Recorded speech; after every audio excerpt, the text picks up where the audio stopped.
Antes de empezar la historia, asegúrate de estar suscrito. Si te gustan las historias de trampas, no te pierdas ningún vídeo nuevo. Necesitas suscribirte a nuestro canal. Continuemos. Mi esposa me llamó y me dijo sin rodeos, quiero el divorcio. Me dejó claro que solo podía hablar con su abogado. Así que decidí reunirme con ella. Cuando me presenté con un simple sí, soy el esposo, el abogado empezó a temblar. Dicen que la vida puede cambiar en un instante. Lo confirmo, la mía cambió en ese segundo.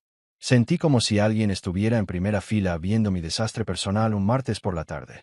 Allí estaba yo, atrapado en mi estrecha oficina, oliendo a café quemado y sueños destrozados, mirando contratos de envío que tenían tanto sentido como una antigua ecuación en sánscrito. La luz fluorescente de arriba parpadeaba, como si estuviera atravesando su propia crisis existencial. Y, en retrospectiva, era perfectamente apropiado, considerando lo que estaba a punto de suceder.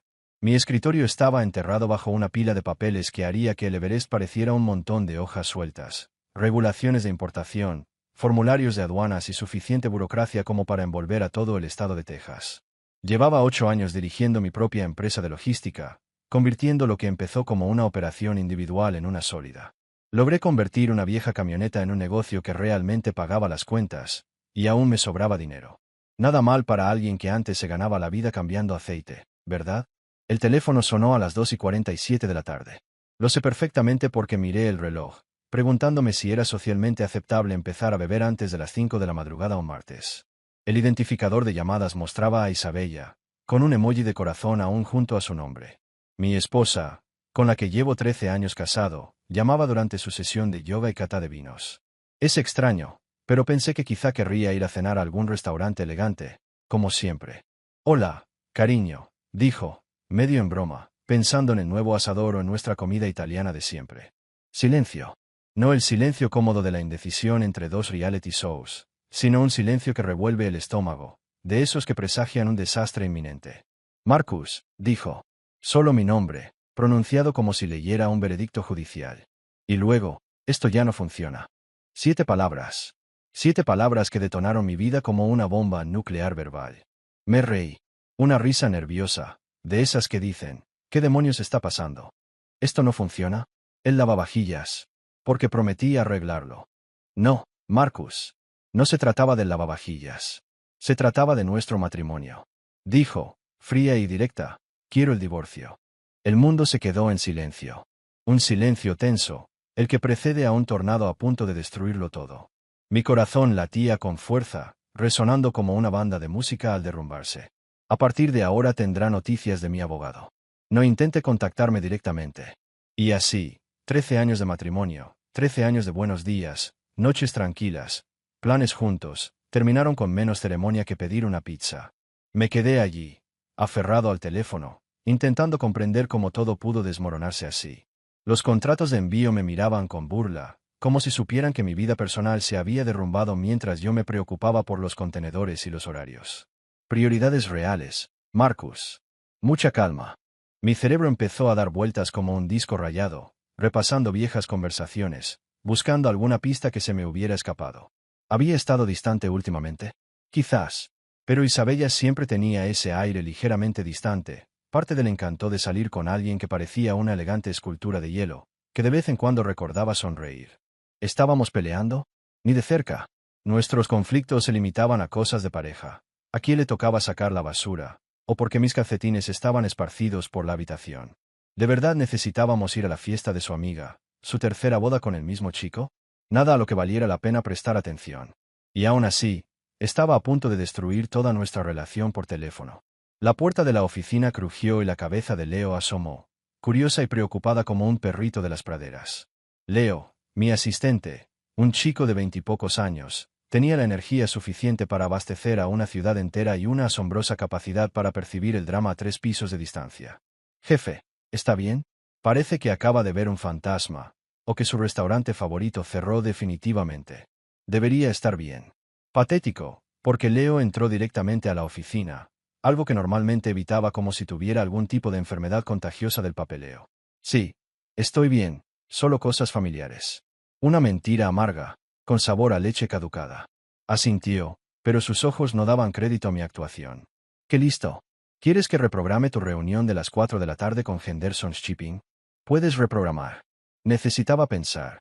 Definitivamente no estaba en condiciones de negociar el flete con el famoso centavo de Henderson. Después de que Leo se fuera, intenté llamar a Isabella, pero saltó directamente el buzón de voz. La grabación de su voz, aún cálida y familiar, parecía una broma cruel. Hola, te comunicaste con Isabella. No puedo atender la llamada ahora mismo. Deja un mensaje y te llamo. Pero ya no me contestaba. Nunca más. Esa noche, conduje de vuelta a casa, a nuestro apartamento en Brooklyn. Corrección, mi apartamento. Ahora. El viaje en ascensor hasta el 8º piso se me hizo eterno, como si el tiempo se me escapara lentamente, teñido de pavor. Abrí la puerta y de inmediato presentí que algo andaba mal. El aire parecía más vacío, de alguna manera. Sus llaves no estaban en la encimera de la cocina, como siempre. Su bolso, desparramando maquillaje y recibos como una pequeña explosión femenina, no estaba en el sofá. Caminé de un lado a otro por nuestro apartamento, mi casa, como un detective investigando una escena del crimen donde la única víctima era mi cordura. Su lado del armario estaba vacío, con perchas colgando como pequeños nudos. El baño, sin perfume ni brocha de maquillaje a la vista, como si se hubiera llevado todo lo que importaba y solo hubiera dejado lo que no. Yo. Ella lo había planeado. No se vacía una vida entera en una tarde. Fue una operación militar, ejecutada con la precisión de alguien decidido a escapar mientras yo seguía ocupado siendo esposo. Me serví 3 dedos de whisky, del bueno, el que Isabella me había regalado el mes pasado. No se me escapó la ironía, beber su regalo mientras procesaba su abandono. La vida tiene un humor sádico. Sentada en la sala, rodeada por el fantasma de lo que una vez fuimos, me di cuenta de algo más profundo que la sorpresa del divorcio. Ni siquiera me sorprendió. En algún lugar profundo de mi cerebro, en esa parte que percibe lo que la mente consciente se niega a aceptar, ya había visto esto venir. Las noches largas en la oficina, las llamadas que atendía en otra habitación, cómo empezó a vestirse mejor para los recados de los martes, la sutil pero creciente distancia, era como si le estuviera bajando el volumen a nuestra relación hasta convertirla en un simple ruido de fondo. Lo ignoré todo. Era más fácil que hacer preguntas que no quería oír. Ahora, sentado solo en lo que solía ser nuestro hogar, tenía todas las respuestas que nunca quise y ninguna de las explicaciones que realmente necesitaba. Isabella se había ido, llevándose consigo 13 años de mi vida. Y de alguna manera tenía que descubrir cómo volver a ser solo Marcus, en lugar de Marcus e Isabella. El teléfono permaneció en silencio sobre la mesita de centro, y por primera vez en horas, agradecí el silencio. La mañana llegó demasiado pronto, como siempre ocurre cuando uno pasa la noche mirando al techo, preguntándose cómo su vida pasó de ser una comedia a una película de terror sin siquiera cambiar de canal. Debí de dormir unas 2 horas, y eso es ser generoso. Mi cerebro daba vueltas, repasando cada conversación, cada momento, cada sonrisa que Isabella me había regalado en los últimos meses, intentando descifrar cuándo me había convertido en el chiste de un chiste que ni siquiera sabía que estaba contando. El café primero. Siempre el café primero.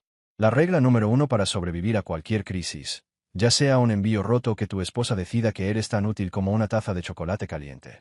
Entré tambaleándome en la cocina, moviéndome como un zombi que había olvidado cómo usar sus extremidades, y encendí la cafetera. El sonido del café goteando era probablemente lo más normal que me había pasado en las últimas 12 horas. Mientras esperaba a que mi cordura líquida completara su ciclo, pensé que debía revisar nuestras finanzas. Ya sabes, comportarme como una adulta responsable, aunque estemos hechos pedazos. Tomé mi laptop y entré en la cuenta conjunta, esperando ver los gastos de siempre: comida, gasolineras, tal vez ese supermercado orgánico carísimo que a Isabella le encantaba, como si la comida normal estuviera por debajo de su refinado paladar. Lo que encontré, sin embargo, hizo que mi café supiera a calcetines sudados. Síndrome de abstinencia, y muchos. Ritz-Carlton Boston, $847 el viernes pasado por la noche. Curioso, estaba en casa viendo Netflix y comiendo sobras de comida china. O Isabella había descubierto la capacidad de estar en 2 lugares a la vez, o estaba jugando a las casitas con alguien mientras yo pasaba la noche viendo documentales sobre asesinos en serie. La ironía no se me escapó. Tiffany y Theo, $3,200. Hacía 2 semanas. No había comprado ninguna joya, y su cumpleaños no era hasta octubre. A menos que me hubiera perdido alguna festividad, como el Día Nacional de la Infidelidad.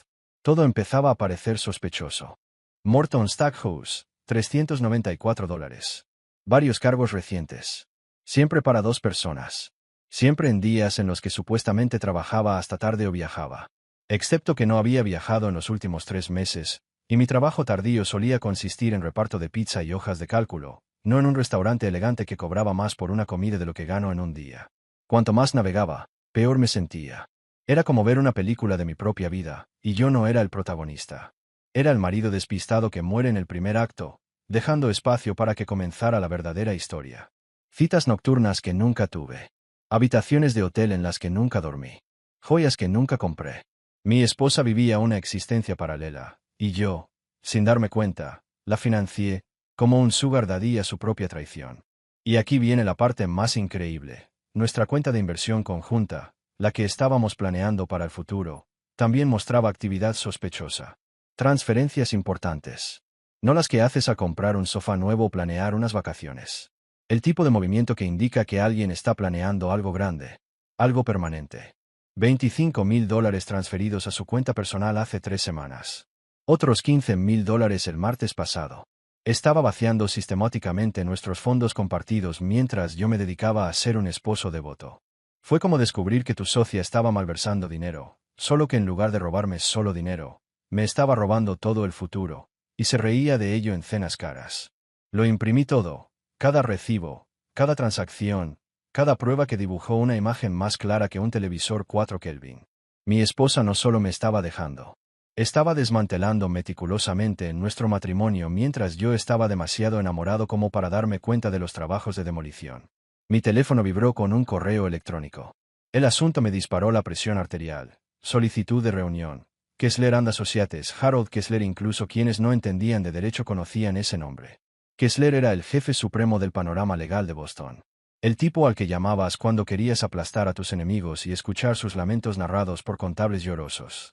El derecho corporativo era su campo de juego, y se había forjado una reputación despiadado en las negociaciones contractuales. Las empresas pagaban fortunas para que sus problemas desaparecieran y sus competidores se retorcieran. ¿Derecho de familia? ¡Qué raro! Kessler era un tiburón corporativo que solía nadar en aguas más profundas y lucrativas. Conseguir que se encargara de un divorcio era como contratar a un piloto de Fórmula 1 para que te ayudara a aparcar en paralelo. Se podía hacer, pero era una exageración a menos que se planeara causar daños graves. La reunión estaba programada para mañana a las 2. Profesional, cortés y probablemente lo suficientemente cara como para financiar el presupuesto militar de un país pequeño. Isabella no solo quería el divorcio. Estaba usando armas pesadas. Quería intimidarme, ponerme en desventaja incluso antes de empezar a negociar. Debo reconocerle el mérito por la estrategia. La mayoría de los hombres verían el apellido Kessler y cederían de inmediato, sudando, dispuestos a firmar cualquier documento que se les presentara. Qué lástima por Isabella. Yo no soy como la mayoría de los hombres. Aquí hay algo que mi esposa aparentemente olvidó durante su campaña de tierra arrasada. Llevo 8 años dirigiendo un negocio. Un negocio sólido que requiere lidiar con contratos, negociaciones y gente que cree poder presionarme por una suma global. He aprendido a leer entre líneas, a detectar trampas, lo más importante, a mantener la calma cuando alguien intenta desautorizarme. Harold Kessler y yo nos conocíamos desde hacía 2 años, tras una disputa con Meridian Container que casi me cuesta todo. Él representaba a la empresa que intentaba cancelar un contrato que me habría llevado a la quiebra. Yo, un negociador inteligente y duro. Pero tenía una debilidad. Subestimaba a quienes consideraba insignificantes. Gané entonces, al encontrar una cláusula oculta en el contrato que su equipo ignoró por completo. Convertí un desastre en una victoria, manteniendo mi negocio a flote y aprendiendo a nunca subestimar la importancia de leer la letra pequeña. Ahora Isabella lo enviaba por mí otra vez, probablemente pensando que me desmoronaría como una silla de jardín barata en un huracán. Siempre me había subestimado, tratándome como el mecánico afortunado que se casó bien, en lugar del hombre que lo construía todo desde cero mientras ella gastaba dinero en clases de yoga y artículos hechos a mano. Me recosté en la silla y sonreí por primera vez desde la llamada de ayer. La reunión de mañana prometía ser interesante. Isabella creía que estaba jugando al ajedrez mientras yo estaba atascado jugando a las damas. No sabía que había estado estudiando el tablero mucho más tiempo del que ella creía. Me di cuenta. Cerré la laptop y terminé mi café frío mientras desentrañaba la vida secreta de mi esposa como ninja financiera. El apartamento se sentía diferente ahora. Ya no era un hogar, sino la escena de un crimen, donde la única víctima era mi fideicomiso. Pero ¿saben qué? Quizás no fue tan malo. A veces todo tiene que derrumbarse para darse cuenta de lo falso que era. El bufete de abogados Kessler y Associates estaba ubicado en el piso 32 de un rascacielos en el centro de Boston. Probablemente costó más construirlo que todo mi patrimonio. Entrar en ese monumento de mármol y caoba era como entrar en un museo dedicado a hacer sentir a la gente pequeña y pobre. El viaje en ascensor parecía interminable. Estoy casi seguro de que ponían música clásica solo para recordarles a los visitantes que estaban a punto de encontrarse con profesionales que vivían para apreciar las cosas buenas de la vida. Me vestí para la guerra. Mi mejor traje, gris oscuro, elegido por Isabella la Navidad pasada, porque incluso mi ropa necesitaba su aprobación. Zapatos italianos de cuero que costaban más que mi primer coche. Una corbata que gritaba: no soy otro mecánico arruinado al que puedas manipular. Si Kessler quería jugar al juego de la intimidación, yo estaba a la altura, con aspecto de formar parte de su club de chicos carísimos. La recepcionista era justo lo que esperabas: rubia, refinada, acostumbrada a sonreír como si de verdad le importaran tus problemas legales mientras calculaba en secreto cuánto dinero estabas a punto de perder. Su escritorio brillaba tanto que podía verme reflejada. Señora Salve. Levanté la vista y ella me miró de arriba abajo, como si estuviera tratando de decidir si realmente yo pertenecía allí o si venía del equipo de limpieza. El señor Kessler está listo para usted. Caminar por el pasillo parecía una marcha fúnebre. Cada paso sobre la alfombra carísima era un paso más cerca de la pesadilla legal que Isabella había urdido. Las paredes exhibían premios, diplomas, fotos de Kessler estrechando la mano de políticos, directores ejecutivos y probablemente del Papa. Por lo que pude ver, coleccionaba victorias como algunos coleccionan cromos de béisbol. La oficina era del tamaño de un apartamento pequeño, con ventanales que iban del suelo al techo y ofrecían una vista del puerto de Boston que probablemente costaba un alquiler de 6 cifras. Kessler estaba sentado tras un escritorio que parecía tallado en un solo árbol por monjes dedicados al perfeccionismo. Todo en la habitación irradiaba poder, dinero y la confianza de alguien que jamás había perdido una pelea importante. Harold Kessler parecía un villano de película: canas, un aseo impecable, un traje caro y una postura que decía claramente: he desayunado hombres más pequeños que tú y aún me quedó espacio para el almuerzo. Se puso de pie cuando entré, extendiendo su mano con la sonrisa de alguien que ha perfeccionado el arte de parecer amigable mientras planea su destrucción. Señor Hall, por favor tome asiento. Le apreté la mano un poco más fuerte de lo necesario. No lo suficiente para que fuera obvio, pero sí para que supiera que no estaba allí para acobardarme. Su agarre era firme, seguro, el agarre de alguien que nunca dudó de su capacidad para triunfar. Gracias por venir con tan poca antelación. Se reclinó en lo que solo puedo llamar un trono de cuero. Sé que debes estar pasando por un momento difícil. He tenido semanas mejores, respondí con voz serena. No tenía sentido mostrarle cuánto me consumía esto. Los abogados eran como tiburones. Podían oler la sangre en el agua a kilómetros de distancia. Abrió una carpeta gruesa sobre la mesa y vi el nombre de Isabella escrito con una letra elegante y profesional en la solapa. Todo mi matrimonio resumido en una carpeta manila. ¡Qué romántico! Ahora, señor Hall, empezó, deteniéndose a media frase y mirándome con renovada atención, como si intentara ubicarme.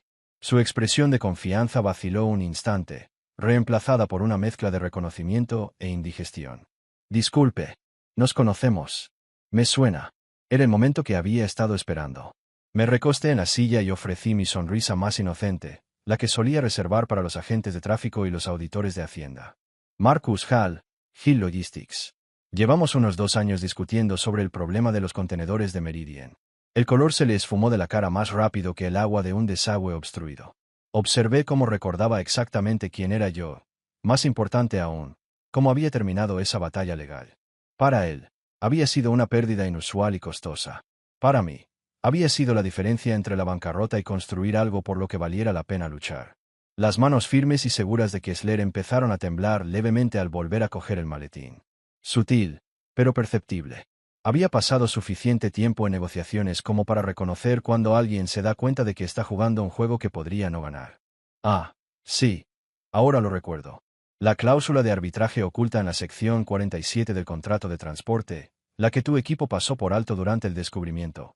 Añadí amablemente, porque me encanta recordarle a la gente sus fracasos. El silencio entre nosotros se prolongó como una goma elástica a punto de romperse. Kessler estaba reconsiderando todas las suposiciones que había hecho sobre la reunión.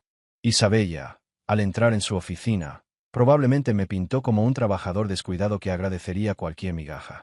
Probablemente dijo que yo era un simple hombre de negocios, incapaz de distinguir una estrategia legal de un agujero en el suelo. ¿Qué no mencionó? Que yo era precisamente ese hombre de negocios que ya había derrotado a uno de los abogados corporativos más temidos de Boston con paciencia, preparación y una atención obsesiva al detalle. Habilidades que se adquieren al crecer en la pobreza y aprender que todo puede desaparecer si no se tiene cuidado. No te dijo quién era, ¿verdad? Pregunté con un tono de voz tranquilo, como si estuviéramos hablando del tiempo y no del inminente apocalipsis legal. La nuez de Kessler se movió ligeramente, señal de nerviosismo. La señora Hall mencionó que trabajabas en el sector marítimo. No me dio más detalles sobre mi pasado. Traducción. Isabella me armó para luchar en una guerra sin decirme a qué tipo de enemigo me enfrentaría. Una jugada clásica de Isabella.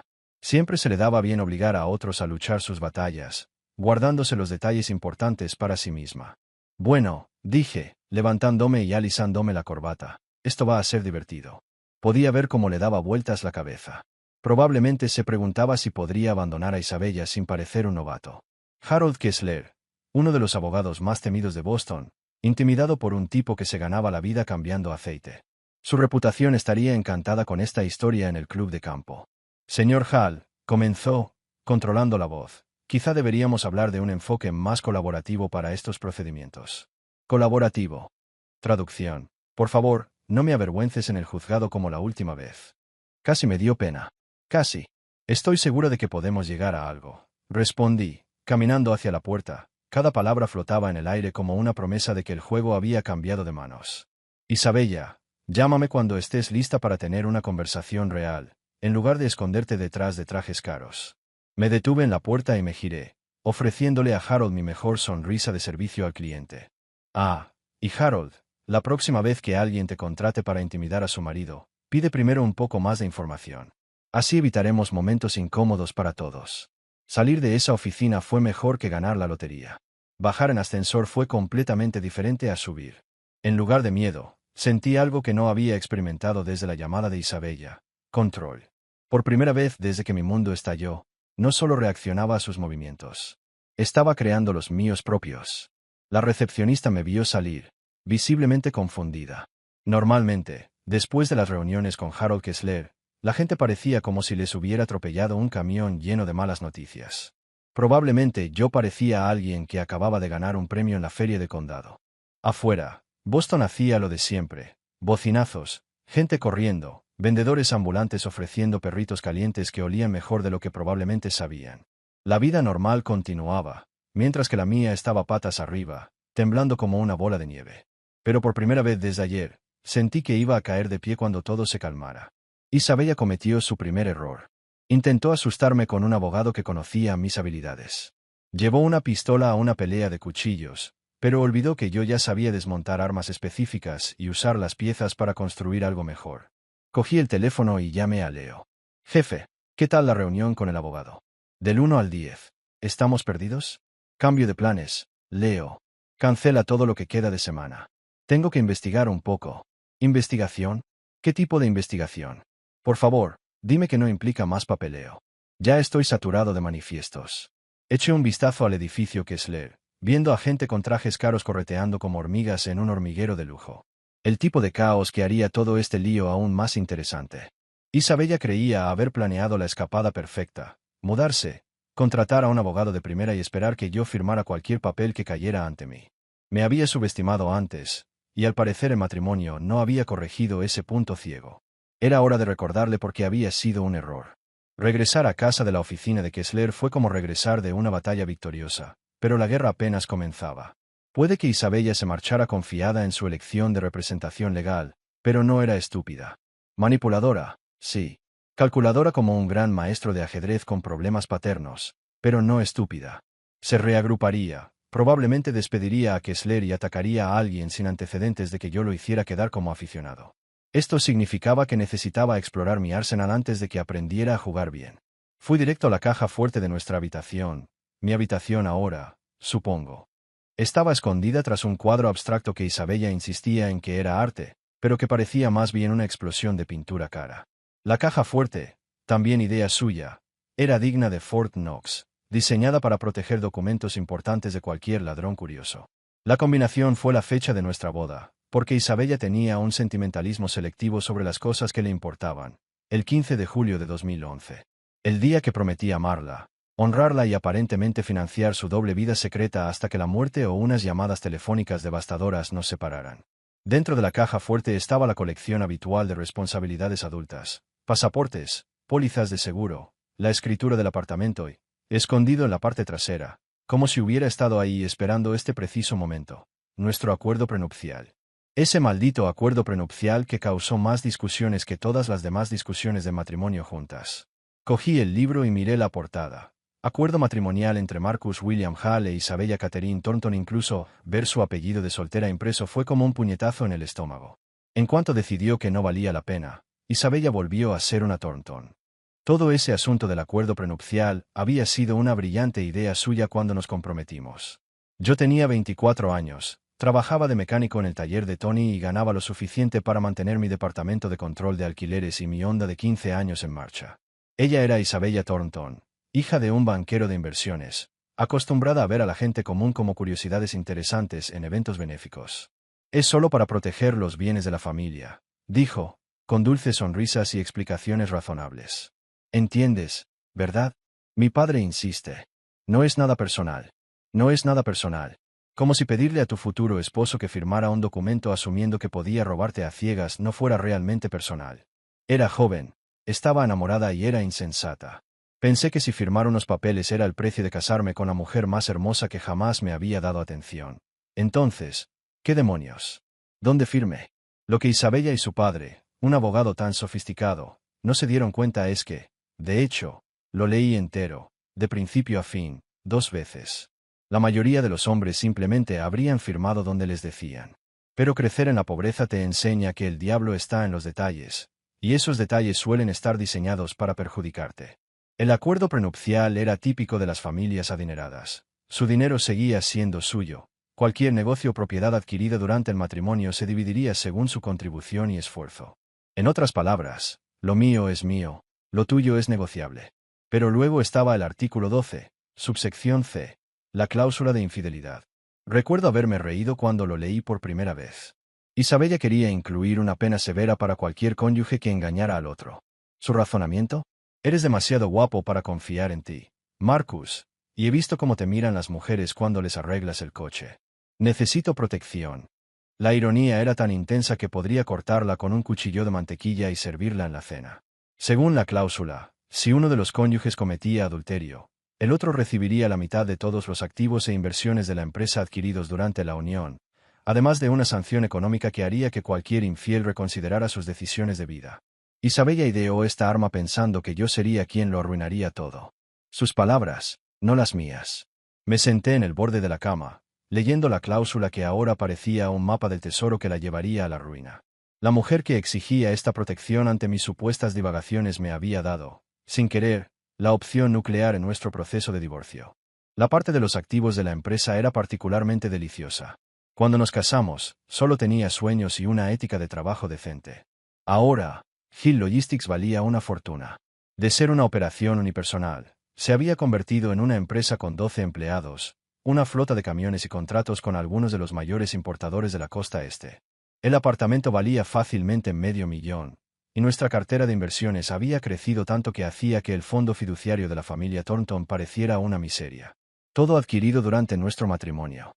Todo cubierto por la cláusula de infidelidad del acuerdo prenupcial. Todo a punto de volverse extremadamente caro para mi esposa infiel. Tomé mi teléfono y comencé a tomar fotos de cada página relevante. El lenguaje legal era tan denso como el hormigón, pero el mensaje era clarísimo.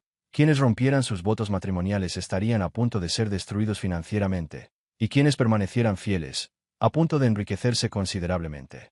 Isabella pasó meses planeando su salida, moviendo dinero, contratando abogados caros y estableciendo su nueva vida con Brandon, quienquiera que fuese. Pero en toda su cuidadosa planificación, aparentemente olvidó la mina legal que ella misma ayudó a enterrar en nuestro contrato matrimonial. La belleza de los acuerdos prenupciales reside en su concepción de ser inquebrantables. Su padre se aseguró de ello, y su equipo legal creó cláusulas férreas, una redundancia a prueba de balas y un lenguaje suficiente para resistir cualquier desafío. Lo diseñaron todo para proteger la fortuna de la familia Thornton de maridos egoístas. En cambio, crearon una fortaleza para mí. No pude evitar reírme. A carcajadas, como un maniático legal sentado solo en su habitación, rodeado de documentos. El sonido resonó en las paredes del apartamento que Isabella había abandonado, donde planeaba nuestro futuro mientras tramaba en secreto su escape. Siempre había sido demasiado lista para su propio bien. En su afán por protegerse de una traición que nunca ocurrió, se aseguró de que su propia traición le costara todo. Fue como ver a alguien instalar un sistema de seguridad y luego activar la trampa. Mi teléfono vibró. Un mensaje de Leo. El líder de la expedición a Henderson había llamado 3 veces para reprogramar la cita, y el abogado de mi esposa había llamado, diciendo que era urgente. Respondí. Avísale a Henderson la semana que viene. Avisa a Kessler y te llamaré cuando esté listo. Por primera vez desde la llamada de Isabella, sentí que tenía las cartas en la mano, en lugar de esperar a que la croupier se pusiera de buen humor. ¿Quería jugar duro? Genial. ¿Quería abogados carísimos intentando intimidarme? Adelante. Pero había olvidado un detalle crucial. Ya no era el mecánico arruinado y agradecido con el que se había casado. Era el hombre que había construido algo de la nada mientras ella pasaba las tardes en clases de yoga y catas de vino. Era el hombre que había aprendido a leer contratos, a detectar trampas y a luchar por lo que era mío. Y ahora, gracias a su obsesión con esa cláusula de infidelidad, todo lo que habíamos construido juntos estaba a punto de ser solo mío. Guardé el acuerdo en la caja fuerte, no sin antes copiar las secciones importantes. Isabella pensó que estaba jugando al ajedrez mientras yo estaba con las reinas. De hecho, acababa de entregarme la reina. Encontrar pruebas de la infidelidad de tu esposa es como buscar las llaves del coche. Una vez que sabes dónde buscar, te das cuenta de que siempre estuvieron a la vista. No necesitaba un investigador privado con sombrero fedora y problemas de confianza. Isabella dejó un rastro de migas de pan que pondría celosos a Hansel y Gretel, solo que en lugar de llevar a una casa de jengibre, el camino condujo a la confirmación de que nuestro matrimonio había sido una mentira mayor que las promesas de campaña de cualquier político. Las facturas de su tarjeta de crédito eran como leer una novela cara, pero sin inspiración. Los mismos restaurantes una y otra vez. Siempre facturando por 2 personas. Siempre en momentos en los que supuestamente yo era el peor marido del mundo, trabajando hasta tarde o fuera de la ciudad por negocios. Pero ahí estaba el problema.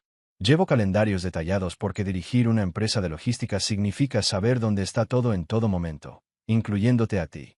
Comparar sus cenas con mi horario real era como resolver un rompecabezas diseñado por alguien que pensaba que era demasiado tonta para darme cuenta de que las piezas no encajaban. 14 de febrero, San Valentín, Morton Stackhouse, $428 para 2. Según mi calendario, esa noche estaba en casa, con dolor de cabeza, pensando en pedir pizza y ver Netflix. Romántico, ¿verdad? 8 de marzo. Otro cargo de hotel, esta vez en el Mandarín Oriental. $1,200 por una noche. Estaba en Providence, reunido con un cliente para ampliar nuestras rutas de reparto. Isabella dijo que iba a tener una noche de chicas con su hermana. Al parecer, una noche de chicas era sinónimo de sexo caro en un hotel con alguien que no fuera yo. El patrón era tan obvio que resultaba insultante. ¿De verdad creía que no me daría cuenta? O tal vez no le importaba, ya que planeaba destruir nuestro matrimonio de todos modos. La verdadera prueba estaba en el cajón de la mesita de noche, detrás de un frasco de pastillas para dormir que, según ella, necesitaba para el estrés. Un segundo teléfono, uno desechable, como si estuviera traficando secretos en lugar de engañar a su marido. Llamé y se iluminó como un árbol de Navidad de notificaciones. Mensajes, llamadas perdidas, mensajes de voz, todo del mismo contacto. Cero originalidad. Cuando tienes una aventura, la comodidad supera a la creatividad. Los mensajes eran clichés andantes de la infidelidad. ¡Qué ganas de verte esta noche! Marcus está trabajando hasta tarde otra vez. ¡Qué momento! Hemos reservado nuestra habitación de siempre. Era como leer el guión de una telenovela mala, solo que la esposa infiel y el marido distraído eran míos. Sin embargo, los mensajes más interesantes fueron recientes. Va a ser muy fácil tratar con él durante el divorcio. Mi abogado dice, los tipos como Marcus siempre se dan por vencidos cuando se dan cuenta de lo costoso que puede ser pelear. Cuando esto termine, estará agradecido por lo que le dejemos. Tipos como Marcus. Esa frase se me quedó clavada en la cabeza como una astilla. Tipos como Marcus. ¿Acaso creían que los obreros, hijos de familias comunes y corrientes, casados con Isabella Thornton, simplemente aceptarían cualquier migaja que ella les lanzara? Su arrogancia era tan palpable que me hizo reír. Los mensajes de voz eran aún mejores. Escuché a Brandon por primera vez, sereno, seguro de sí mismo y más tonto que una caja de piedras. Probablemente pensaba que, emprendedor, se pronunciaba, entrepreneur, y usaba palabras como, sinergia, en conversaciones informales. Cariño, qué ganas tengo de celebrar mañana por la noche. Kessler se va a comer vivo a tu marido. El mes que viene, planeamos nuestro viaje a la Toscana. Toscana, a mi costa, por supuesto. Una búsqueda rápida en Google reveló a Brandon Morrison, un inversor en restaurantes de lujo por toda Nueva Inglaterra. El mismo Brandon Morrison de la recaudación de fondos del hospital el año pasado, cuando se había mostrado demasiado amable con Isabella mientras yo me relacionaba con clientes como un adulto responsable. Lo recordé al instante, pelo liso, reloj caro y una sonrisa de probablemente me estoy acostando con la mujer de alguien. Aquella noche, acorraló a Isabella en el bar, riéndose a carcajadas de cosas sin gracia y permaneciendo tan cerca que resultaba molesto. En aquel momento, lo atribuí a la arrogancia de un rico y al alcohol. Resulta que debería haber atribuido su audacia a algo más obvio. Literalmente intentaba robarme a mi esposa. La cronología empezaba a tener sentido. La gala fue hace 8 meses. Las misteriosas noches de chicas de Isabella empezaron hace unos 6 meses. Las cenas caras y los gastos de hotel empezaron más o menos al mismo tiempo. Ella lo conoció, decidió que era mejor que yo y empezó a planear su estrategia de salida mientras yo estaba ocupado construyendo el negocio que financiaba su aventura. La audacia era casi impresionante. Estaba usando mi dinero para salir con otro hombre mientras planeaba divorciarse de mí y quedarse con la mitad de todo lo que había ganado con mi trabajo.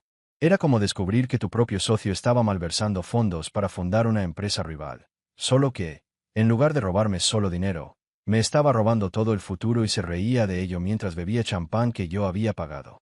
Tomé capturas de pantalla de cada mensaje, cada registro de llamadas, cada prueba que documentaba la vida secreta de mi esposa. Las fotos eran particularmente comprometedoras. Isabella y Brandon en restaurantes que no podía permitirme cuando era mecánico, con joyas que nunca había visto, mirándose como ella me miraba cuando era lo suficientemente ingenuo como para creer que nuestro matrimonio significaba algo. Brandon Morrison, inversionista en restaurantes. Planeando en Toscana. Marido robando. Fondo fiduciario desperdiciado. Incluso encontré su dirección comercial en la página web de la empresa. Qué conveniente. El tipo tenía oficinas en el mismo edificio donde Isabella se hacía la manicura todos los jueves. Llamé a su oficina, no porque tuviera nada que decir, sino solo para volver a escuchar su voz. Conoce a tu enemigo, todo eso. El mensaje de voz fue justo lo que esperaba, fluido, profesional y rebosante de la confianza de alguien que nunca ha tenido que esforzarse por nada. Se ha comunicado con Brandon Morrison, principal inversor de Morrison Restaurant Group. Deje un mensaje detallado y le responderé lo antes posible. Colgué sin dejar mensaje. No hacía falta. Solo necesitaba confirmar que era el mismo idiota que había estado planeando mi ruina financiera mientras se acostaba con mi mujer. Listo y listo. La carpeta de pruebas estaba creciendo. Extractos bancarios, registros telefónicos, recibos de hotel, fotos, todo ordenado cronológicamente, como una cronología de fraude. Parecía el tablero de pruebas de una novela negra, solo que en lugar de rastrear a un asesino en serie, estaba rastreando a un infiel en serie que casualmente estaba casado conmigo. El patrón era claro como el agua. Isabella no se había desenamorado de mí sin más. Había planeado sistemáticamente su escape mientras construía una relación con alguien que consideraba una mejor opción. Las cenas caras, las estancias en hoteles, la compra de joyas, incluso el horario de las reuniones con el abogado, todo calculado para maximizar sus ganancias y minimizar mi capacidad de represalia. Pero subestimó dos cosas cruciales: mi capacidad para atar cabos y mi tendencia a leer documentos importantes antes de firmarlos.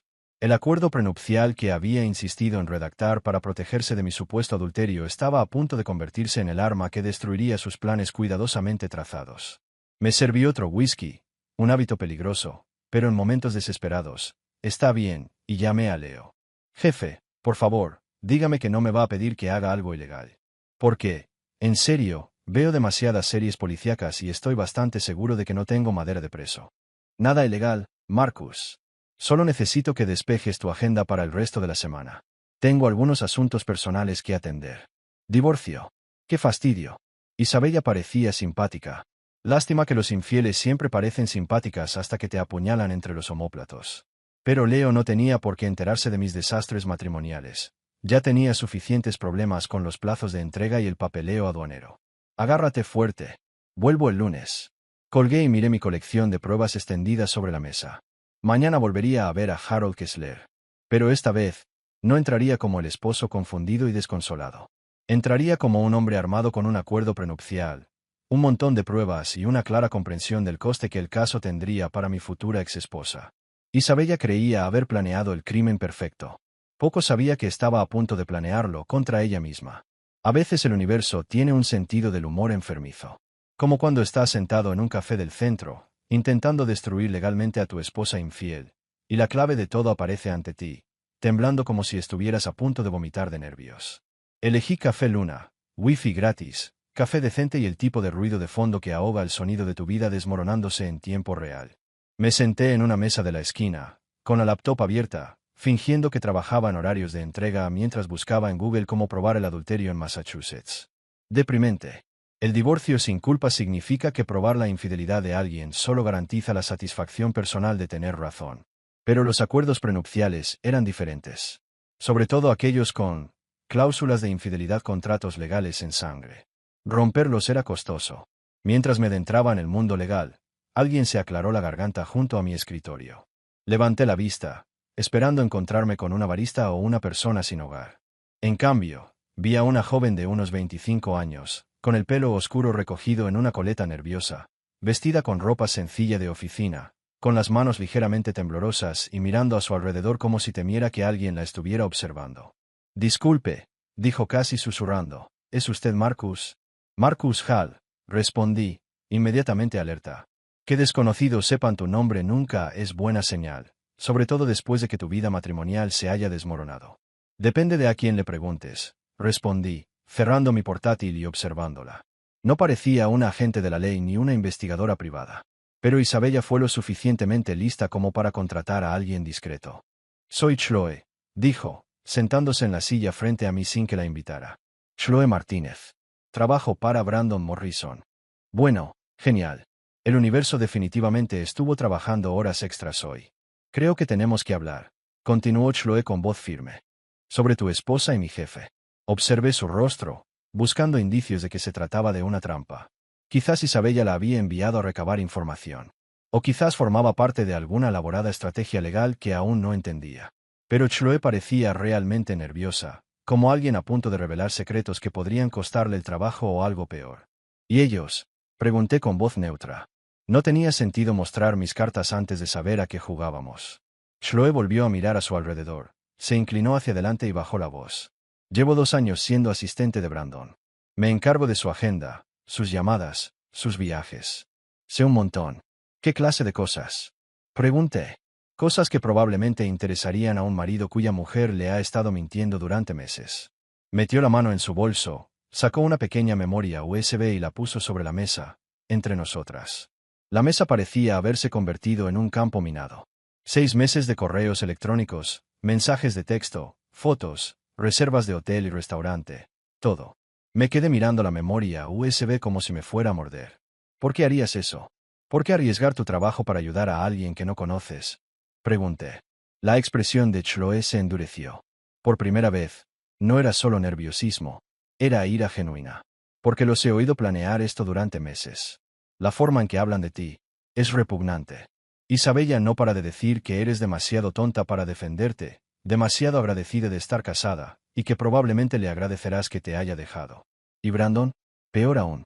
Te llama mecánica como si fuera un insulto, dice que eres una obrera, y que Isabella se merece a alguien con dinero de verdad. Se sientan en su oficina, planeando cómo gastar tu dinero después del divorcio. Mis manos se apretaron en puños debajo de la mesa, pero mantuve la voz tranquila. ¿Y decidiste hacer algo al respecto por qué? Porque yo también crecí pobre, dijo simplemente. Mi padre era obrero de la construcción, un obrero estafado por ricos que creían que no sabía leer contratos. Vi a Brandon destrozar la vida de otros por diversión, y no podía dejar que te hiciera lo mismo. Cuando supe que planeaban estafarte, decidí que alguien tenía que nivelar el terreno de juego. Ella acercó la unidad flash hacia mí. Está todo ahí. Correos electrónicos planeando reuniones en torno a tus viajes de negocios, mensajes de texto en los que Isabella se jacta de lo fácil que será quedarse con la mitad de tus bienes, fotos de pequeñas escapadas románticas, todo pagado por ti sin saberlo. Cogí la memoria USB. Pesaba más de lo que algo tan pequeño podía pesar. Como si llevara dinamita, capaz de destruir no solo lo que quedaba de mi matrimonio, sino también los planes de Isabella. Hay una cosa más, dijo Chloe, con la voz cada vez más grave. La semana pasada, escuché a Isabella hablando por teléfono con alguien, probablemente su abogado. Se reía de cómo probablemente firmarías cualquier papeleo porque eres demasiado leal para pelear sucio. Dijo que los obreros como tú son demasiado blandos para entender cómo trabaja realmente la gente rica. La ira que me había estado latiendo desde la llamada de Isabella se convirtió en algo frío y calculador. Me había subestimado. Crecer en la pobreza no me hizo agradecido ni pasivo, me hizo atento a los detalles.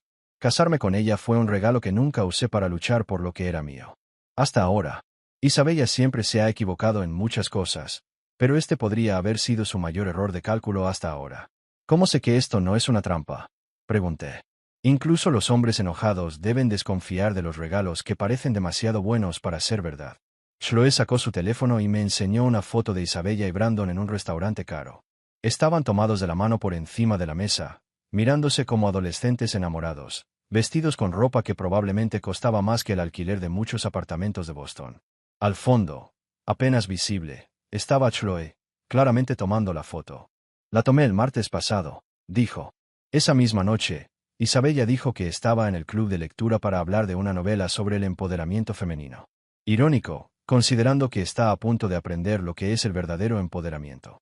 Guardé la memoria USB en mi bolsillo y miré a Chloe, que acababa de darme munición para ganar una guerra que ni siquiera sabía que estaba librando. ¿Por qué debería confiar en ti?, pregunté. Porque pasé 2 años viendo a Brandon tratar a la gente como si fueran juguetes desechables, respondió, colgándose el bolso al hombro.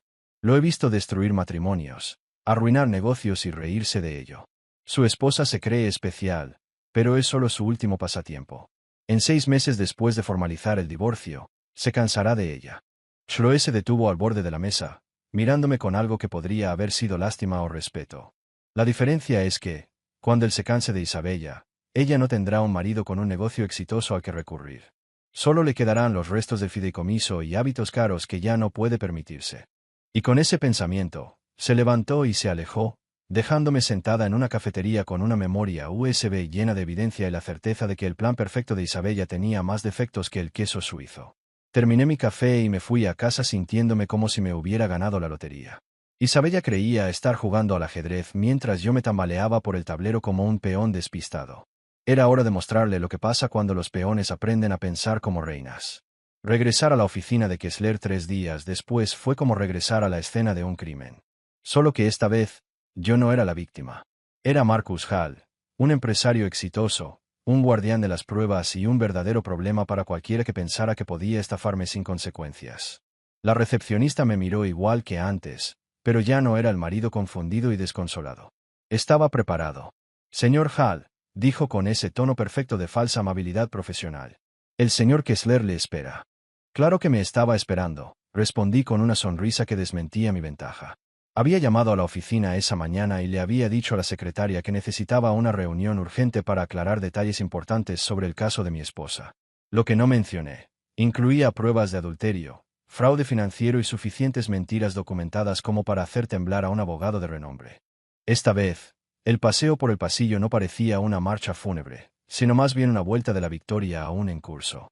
Los premios y diplomas en las paredes seguían siendo impresionantes, pero no tan intimidantes cuando llevas pruebas capaces de dejar a un abogado temido hecho un manojo de nervios.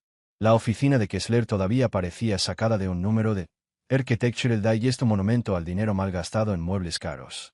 Pero el hombre parecía haber envejecido unos 10 años desde nuestra última reunión. Su cabello gris, normalmente impecable, estaba ligeramente despeinado. Su traje caro estaba arrugado en los bordes. Y la mirada en sus ojos, ese cansancio que solo aparece cuando te das cuenta de que has apostado por el caballo equivocado en una carrera que creías haber ganado. Marcus, dijo, levantándose de detrás del escritorio, que parecía un portaaviones. Por favor, siéntate. Te traigo algo de beber. Un café está bien, respondí, rechazando algo más fuerte. Necesitaba despejar la mente para esta conversación. Llamó a su secretaria y pidió café, probablemente para ganar tiempo. Los abogados siempre intentan controlar el ritmo, pero he aprendido 2 cosas sobre las negociaciones de envíos.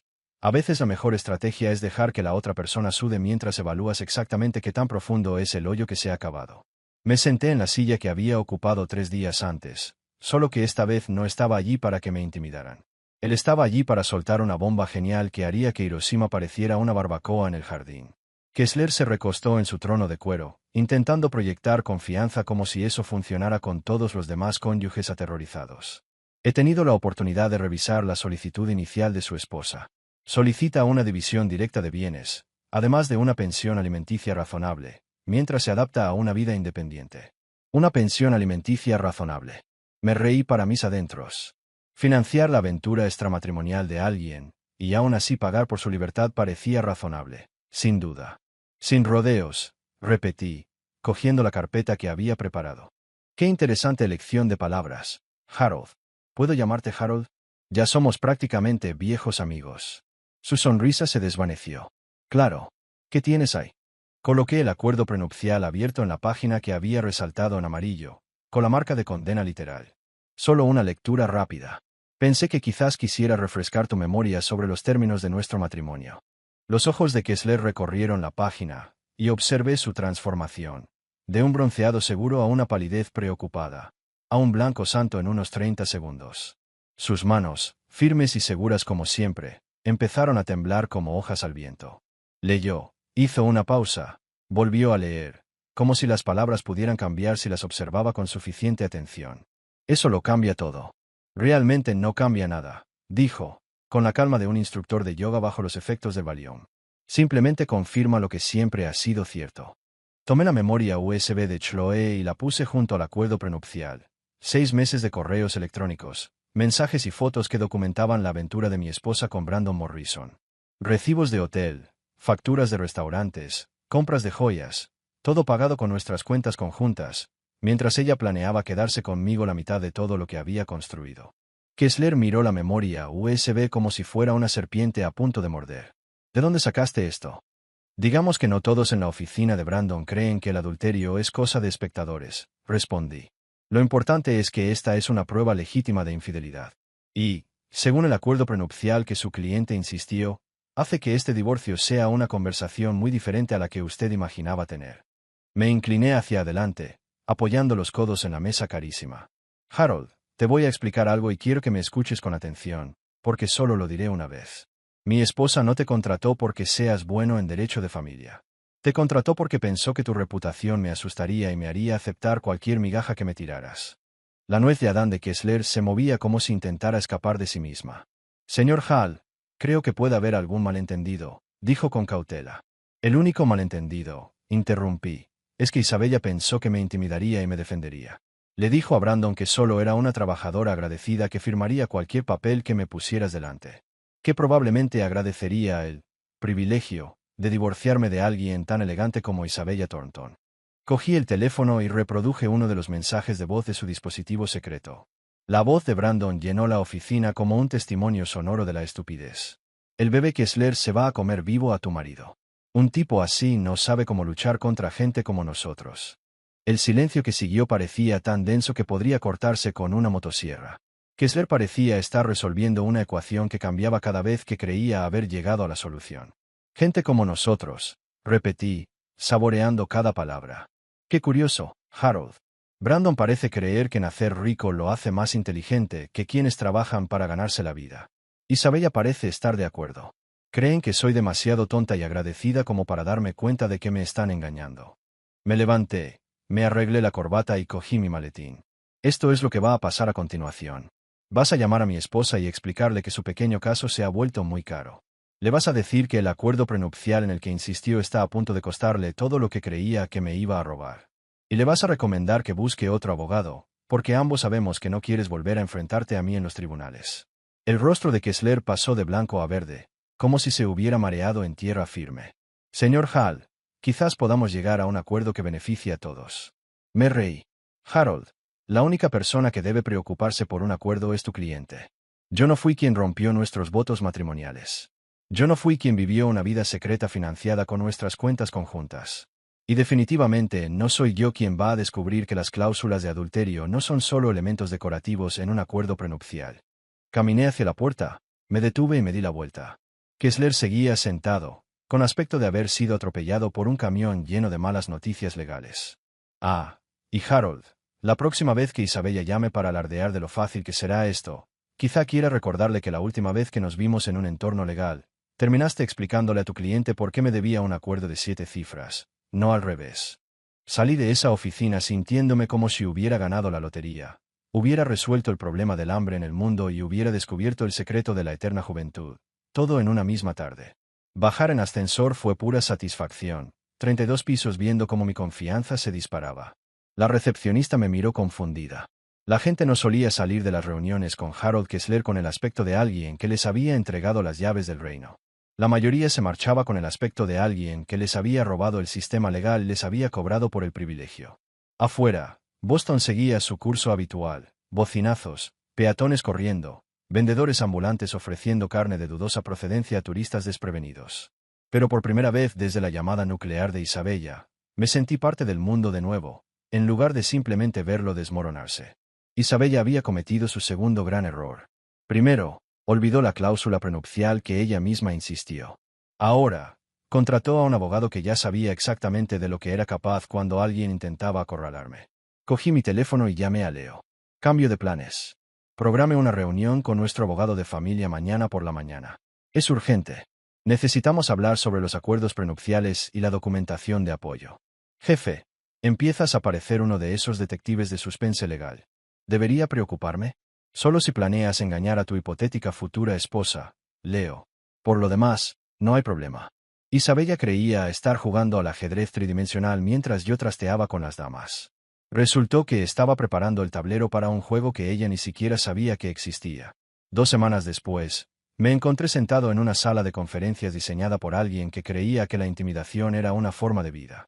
La mesa estaba tan pulida que se podía operar en ella, y las ventanas ofrecían una vista del puerto de Boston que probablemente le sumaba un 0 a la tarifa legal por hora.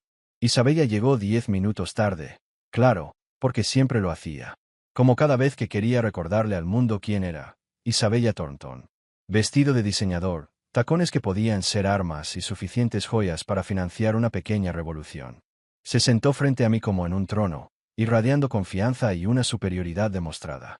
A su lado, el nuevo abogado, el que había contratado después de Kessler, parecía desear estar en cualquier otro lugar. Marcus, dijo con calculada dulzura, te ves bien. El divorcio te sienta bien. No respondí. A veces, el silencio es la mejor arma contra alguien acostumbrado a controlar las conversaciones mediante la manipulación. Hagámoslo simple, continuó, deslizando una carpeta sobre la mesa. Tú te quedarás con el apartamento. De todas formas, ya no es mi estilo. Yo me quedaré con el negocio, los activos y las cuentas de inversión. Recibirás una indemnización razonable para facilitar tu transición. Transición. Como si fuera una obra de caridad que necesitaba su generosidad para aprender a vivir sin su magnífica presencia. La audacia era impresionante. Estaba allí sentada, recién llegada de meses de lujo, intentando repartir bienes como si hubiera aportado algo más que un gusto caro y una habilidad para gastar dinero que no había ganado. Abrí mi maletín y coloqué el acuerdo prenupcial sobre la mesa, como una granada legal con el seguro ya quitado. ¿Recuerdas esto?, pregunté con indiferencia. El acuerdo prenupcial que insististe en firmar para proteger el patrimonio familiar de los cazafortunas. Junto a él, coloqué el expediente de las pruebas, fotos, recibos, mensajes de texto y el nombre de Brandon Morrison resaltado en amarillo neón, como si anunciara una estupidez. El cambio en el rostro de Isabella fue instantáneo y encantador. Su segura superioridad se transformó en pánico y náuseas. Su abogado examinó los documentos, pasando del aburrimiento profesional a un Dios mío. Estamos jodidos en menos de 10 segundos. Sección 12, subsección C, dijo, pasando la página resaltada. La cláusula de infidelidad. Idea tuya, ¿recuerdas? Para asegurarnos de que ambos fuéramos honestos. Encontré 6 meses de adulterio documentado. Recibos de hotel, facturas de restaurantes, mensajes, reuniones planeadas en torno a mis viajes de negocios. Todo pagado con nuestras cuentas conjuntas, mientras tú planeabas quedarte con la mitad de todo lo que había construido. El abogado pasó las páginas frenéticamente, palideciendo con cada una, dándose cuenta de que su reputación se desplomaría si esto llegaba a juicio. El acuerdo prenupcial es claro, continué, saboreando cada segundo. Adulterio. El cónyuge fiel recibe la mitad de los bienes de la empresa, además de sanciones económicas que harían que cualquier infiel se replanteara su vida. Isabella finalmente dejó escapar una voz estrangulada por la desesperación. No puedes probar nada. Esto podría ser inventado. Tomé la tarjeta de Brandon y la puse junto a las fotos. Brandon Morrison, del grupo de restaurantes Morrison. El mismo Brandon cuyos mensajes de voz están en su teléfono secreto, riéndose de mi caída gracias a las cenas caras. Su abogado cerró el expediente, como si la gravedad le hubiera caído encima. Isabella se quedó sin palabras. Por primera vez en meses, estaba fuera de control. Señora Hall, tal vez deberíamos considerar enfoques alternativos. ¿Alternativas? Interrumpí, sin siquiera mirar al abogado. Habla, porque tu cliente está en problemas. Esto es lo que va a pasar, continué, poniéndome de pie, con cada palabra mesurada. Vas a renunciar a esta ridícula exigencia de un acuerdo. Vas a reconocer que violaste nuestro acuerdo prenupcial y vas a aceptar las condiciones que yo considere justas. La máscara de Isabella finalmente cayó. Sinvergüenza. Te di 13 años de mi vida. Gritó, con los ojos brillantes de furia y desesperación. No, respondí, organizando mis documentos con una calma quirúrgica. Me diste 13 años de mentiras mientras planeabas tu salida con otro hombre. Salir de la habitación fue como salir de una cueva a la luz del sol. Por primera vez, Isabella vio mi mano, y era una escalera real en una mano con la que faroleaba sin nada. Las siguientes 6 semanas se convirtieron en una clase magistral sobre cómo ver cómo el plan perfecto de alguien se desmoronaba como un castillo de naipes en medio de un huracán. Isabella pasó de ser una reina confiada a una desesperada por controlar los daños, y confieso que fue casi suficiente para hacerme sentir lástima por ella. Casi. Su tercer abogado, recién contratado tras los 2 primeros intentos fallidos, parecía estar intentando rescatar un Titanic legal. Pero defender a Isabella en ese momento era como explicar por qué el Titanic fue, de hecho, un viaje exitoso. Algo imposible de tomar en serio. Los registros judiciales se convirtieron en un juego de tenis de documentos legales. El equipo de Isabella intentó argumentar que las pruebas eran inadmisibles. Mi abogado replicó que los números de teléfono secretos, los recibos de hotel y las transferencias financieras no dejaban lugar a ambigüedades. Cada cláusula del acuerdo prenupcial en el que Isabella había insistido se convirtió en un arma. Las valoraciones de los activos fueron particularmente encantadoras. Mi empresa de logística, que ella siempre había descartado como simple transporte, valía mucho más que sus aportaciones al fondo fiduciario conyugal. 13 años construyendo algo de la nada, mientras ella pasaba las tardes en clases de yoga y almuerzos benéficos, y al parecer, todo había dado más frutos de los que nadie imaginaba. Pero el verdadero entretenimiento vino al ver a Isabella intentar todos los trucos posibles para escapar de la realidad. Primero, la negación, fotos manipuladas, Brandon solo un amigo platónico. Cuando eso falló, comenzaron las negociaciones, renunciar a la manutención si ignoraba el adulterio. Luego vino la fase de ira, que, lo confieso, fue mi favorita. Isabella apareció en mi oficina una tarde, pasando junto a Leo como si todavía fuera la dueña del lugar, y me gritó durante 20 minutos, acusándome de irracionalidad, venganza y crueldad. «Estás destruyendo mi vida, Marcus», gritó, caminando de un lado a otro como un animal enjaulado. «Cometí un error», repitió, como si 6 meses de adulterio documentado fueran solo un desliz. «Tienes razón», dije, completamente tranquilo, sin apartar la vista de mis manifiestos de embarque. «Cometiste un error. Olvidaste leer el acuerdo prenupcial antes de decidir hacer trampa». La fase de desesperación fue casi triste de ver. Isabella lo intentó todo. Apareció en mi apartamento llorando y disculpándose. Envió amigos en común para convencerme de que estaba siendo demasiado dura. Incluso intentó seducirme de nuevo durante una noche particularmente patética. Nada funcionó. Nada. Había subestimado al hombre que construyó un imperio de la nada, y que ahora comprendía plenamente el poder de lo que ella misma había firmado. La reina había sido derrotada por el peón que había aprendido a ser rey. Miré a Leo, reclinado en su silla, saboreando cada detalle como un sorbo de whisky caro. «Dime», pregunté con voz tranquila, casi relajada, «¿cómo está nuestra pareja favorita de la alta sociedad ahora?» Leo sonrió, claramente disfrutando de su papel como portador de chismes financieros. «¿El restaurante de Brandon Morrison? Parece que su imperio no es tan sólido como pretendía. 3 establecimientos cerraron el mes pasado, y se rumorea que tiene problemas de liquidez. ¿Y la foto de Freuda? Deliciosa». Pasó meses alardeando de cómo ascendió a Isabella de trabajadora de fábrica a la alta sociedad, y ahora lucha por mantener a flote sus propios negocios. Sonrió.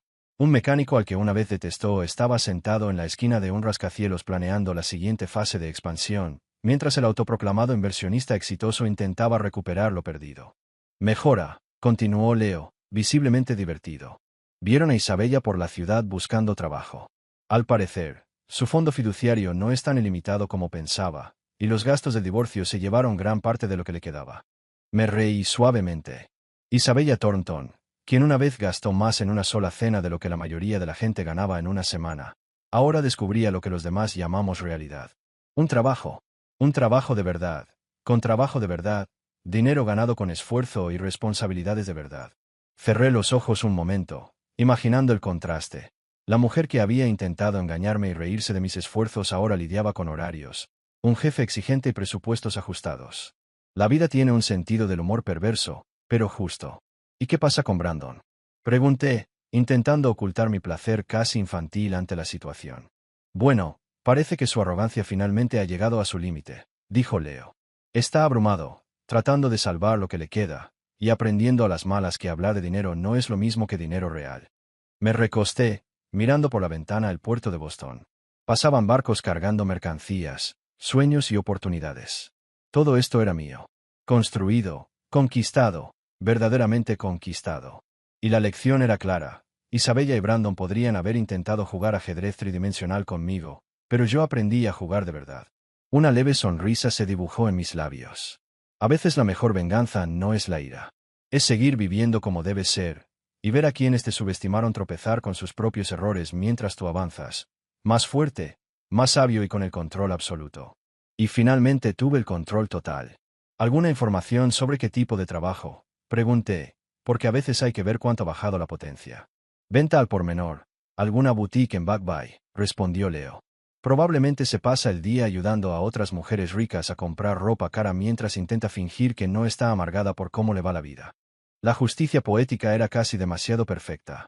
Isabella, que despreciaba los trabajos y a la gente común, ahora trabajaba en el comercio minorista, mientras yo presidía las juntas directivas y firmaba acuerdos de expansión.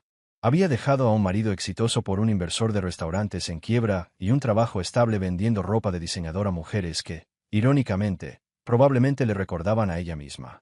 Mi teléfono vibró con un mensaje del abogado. El pago trimestral de Isabella se había recibido completo y puntualmente. El acuerdo prenupcial seguía funcionando exactamente como estaba previsto. Mejor aún, Isabella no solo había perdido la seguridad financiera que había intentado robarme, sino que ahora estaba legalmente obligada a pagar multas mensuales por su adulterio. Cada mes, me extendía un cheque reconociendo que engañarme había sido el error más costoso de su vida. Me acerqué a la ventana y miré el puerto, donde llegaban y salían barcos que transportaban carga a destinos de todo el mundo. Algunos de estos barcos trabajaban con mi empresa, transportando mercancías porque los clientes confiaban en que Marcus Hall haría las cosas bien y a tiempo. Cuando era mecánico, soñaba con tener una oficina con vistas. Ahora tenía la oficina, las vistas y algo aún mejor, la certeza de que todo se había construido sin ofender ni traicionar la confianza de nadie. Lo había logrado siendo mejor, no peor. Isabella había intentado destruirme, reducirme a la pasividad y la gratitud. En cambio, me había obligado a descubrir lo fuerte que era cuando me presionaban demasiado. La ironía era deliciosa. El acuerdo prenupcial que había usado para protegerse de mi aparente debilidad, había terminado siendo el arma que la destruyó. El hombre que creía demasiado débil para defenderse se había convertido en su peor pesadilla. ¿Y lo mejor? Apenas estaba empezando. Otra historia llega a su fin. ¿Qué te pareció? Me encantaría leer tu opinión en los comentarios. Si te gustó esta historia, considera unirte a nuestra comunidad suscribiéndote. Significa mucho para nosotros. Más historias como esta, mira los vídeos recomendados en pantalla, y nos vemos luego.